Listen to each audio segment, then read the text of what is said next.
No vídeo de hoje eu vou te dar 10 dicas de como se sair melhor nas subidas. Se você é iniciante ou não, mas tem dificuldade com subidas e montanhas, esse vídeo é para você.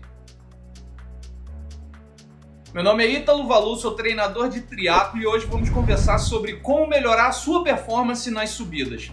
Se você é iniciante no triatlo ou no ciclismo, provavelmente já sofreu em alguma subida. Muita gente odeia subidas. Eu era um desses caras. Eu só de pensar em ter de encarar uma subida já torci o nariz. Subida envolve força e fazer força, e é preciso saber fazer força. É como um exercício de resistência. Você precisa lutar contra a força da gravidade para continuar subindo.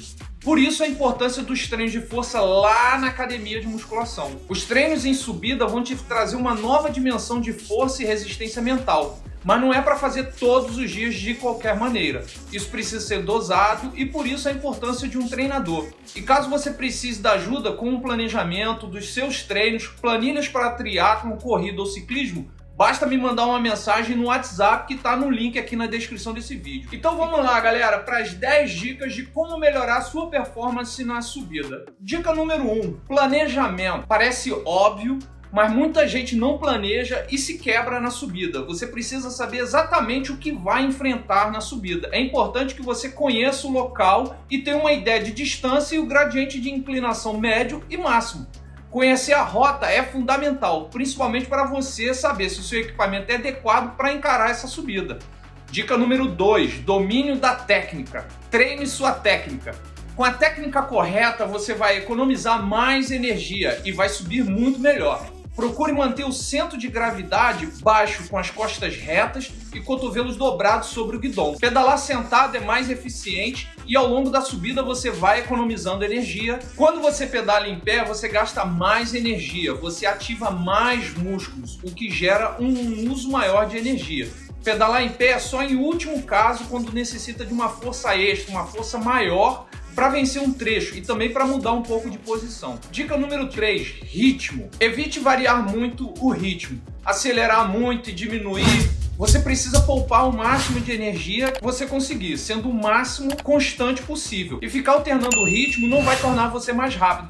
Você vai se desgastar mais rápido, acabando ficando mais lento. Você não deve iniciar a subida também pedalando no máximo que você tem de força, tentando seguir a galera que é mais avançada do que você. Se você fizer isso, vai quebrar antes do meio da subida. É importante que você conheça seu ritmo, saiba como você pedala. O controle do ritmo é um elemento chave para você ter sucesso nas subidas. Dica número 4, use o equipamento correto. Não existe a marcha certa, mas a adequada para você. Você vai descobrir qual marcha usar, quanto mais vezes pedalar em subidas e testar o teu equipamento e conhecendo ele melhor. Tudo vai depender também de suas capacidades físicas. Um conjunto 53-39 de coroa com cassete 11-25 pode ser muito pesado para você, mas pode ser o suficiente para o seu amigo que está acompanhando você. Ou inadequado para a subida que você vai encarar. Outro ponto importante é saber como mudar as marchas durante a subida. Saber o momento certo para a troca da marcha. O melhor local é sempre antes de chegar na subida. Evite trocar marcha no meio da subida, no momento que você está aplicando mais força. Isso pode danificar o seu câmbio. As mudanças de marcha você deve tentar fazer de forma bem suave. Dica número 5, cadência. Aqui entra o que eu sempre digo sobre cadência. Cadência é algo muito pessoal e varia entre todos nós. Você deve encontrar uma cadência de acordo com as marchas que você possui, de forma que não fique muito travado, girando pesado, muito pouco, e nem muito solto, girando igual um ventilador. O lance é manter uma cadência elevada, mas que você se sinta confortável. Dica número 6, relaxe e respire. Aprenda a respirar, aprenda a relaxar, aprenda a sentir-se confortável com o desconforto da subida. Pode parecer simples, pode parecer bobagem, mas quando tu tá ali na adrenalina da subida, naquela pressão toda, você pode facilmente esquecer o controle da respiração e ficar fazendo aquela respiração rápida, acelerada, igual um cachorro. Se você respirar muito rápido, você vai ficar mais tenso e vai acelerar demais a frequência cardíaca. Então, parte do segredo está na sua respiração. Para evitar esse descontrole, você tem que respirar profundamente e controladamente. Esse método de respiração também é recomendado para a galera da corrida. Quanto mais controlada for a tua respiração, mais calmo sua mente vai ficar, reduzindo o nível de estresse. Reduz a tensão que você carrega nos ombros. Isso também vale para a corrida. Concentre-se na força que você tem que fazer, não no incômodo que você está sentindo. Dica número 7, pensamento positivo. Essa dica vem junto com a anterior, porque para relaxar e não entrar em pânico e estresse, você precisa manter uma atitude positiva. A parte psicológica é muito importante e não tem vitória com uma mente fraca. Você precisa acreditar ser capaz, encarar a subida como um desafio que você vai vencer.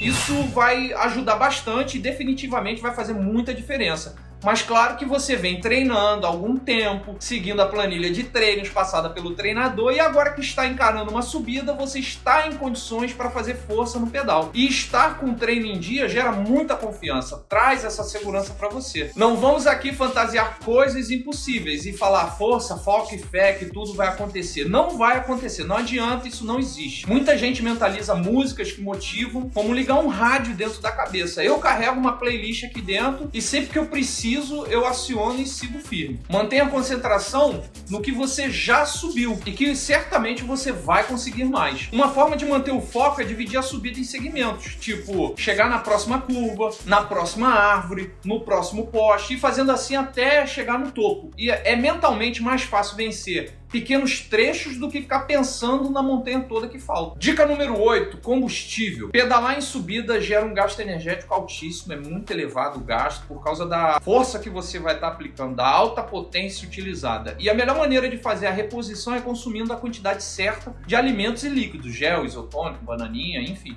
alguma coisa nesse sentido. Sem energia você vai ficar fraco e vai te causar uma grande letargia. Tu vai ficar lento, não vai conseguir ter reação rápida. E a perda de concentração é algo muito perigoso pra gente que tá andando de bicicleta. A falta de atenção no ciclismo é a receita certa para um acidente. Você tem que ter um plano de nutrição adequado ao seu gasto energético. Não pode faltar energia para você subir. Um bom nutricionista vai te ajudar com isso e também com a próxima dica, que é a número 9, fique leve. Dica número 9, fique leve. Ficar leve para subir é redundante, tem que ser leve e a galera logo entende de diversas formas. E muitas vezes pode incluir alguns gastos extras com a bicicleta, mas ir ao banheiro antes do pedal também ajuda muito. A maneira mais rápida de ficar leve é comprando peças mais leves, mas isso envolve investimento e pode ser muito caro. Mas o maior peso morto que você tem tá aí no teu corpo, que é a gordura. Então a dica é, se você está com sobrepeso, procure um nutricionista, faça uma reeducação alimentar, isso vai te ajudar a reduzir o peso morto, trazendo muitos ganhos para você, não somente em uma maior velocidade na subida, como uma melhor relação peso-potência e também para a tua saúde, mas faz isso sempre com acompanhamento de um profissional, um nutricionista. E vale também fazer um cálculo adequado da quantidade de água e comida que você está levando, para evitar ficar levando excesso de peso ou até faltar no meio do caminho. Dica número 10, medidor de potência. Eu deixei essa dica para o final porque eu acredito que colocar um medidor de potência na bike vai transformar a maneira como você pedala,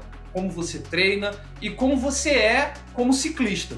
Com o medidor de potência acaba o achismo e você vai saber exatamente onde você está na sua escala de esforço durante toda a subida e em qualquer outro lugar que você vai pedalar. Você vai ter ali na tua frente, no relógio, as informações e você vai saber na hora se está fazendo mais ou menos força. Com o medidor de potência você consegue controlar melhor o ritmo, regulando melhor quanta força você aplica no pedal. Assim você vai conseguir ser mais regular em toda a subida, em todo o seu treino, além de poder comparar com outras vezes que você subiu a mesma montanha. Medir e comparar o esforço pela potência é mais eficiente que pela velocidade. A velocidade sofre influências do vento, densidade do ar, enquanto que a potência não. Então, galera, nesse vídeo eu trouxe algumas dicas sobre como você pode estar subindo melhor as montanhas e se saindo bem em subidas. Espero ter trazido alguma luz para vocês sobre esse assunto e não deixa de comentar aqui embaixo as suas dúvidas sobre como você pode estar melhorando seu desempenho nas subidas. Não se esqueça também de curtir o vídeo se você gostou e se inscreva aqui no canal, mas ativa o sininho para você ser notificado toda vez que eu colocar um vídeo novo por aqui. Obrigado por ter assistido nosso vídeo até o final, um forte abraço e valeu!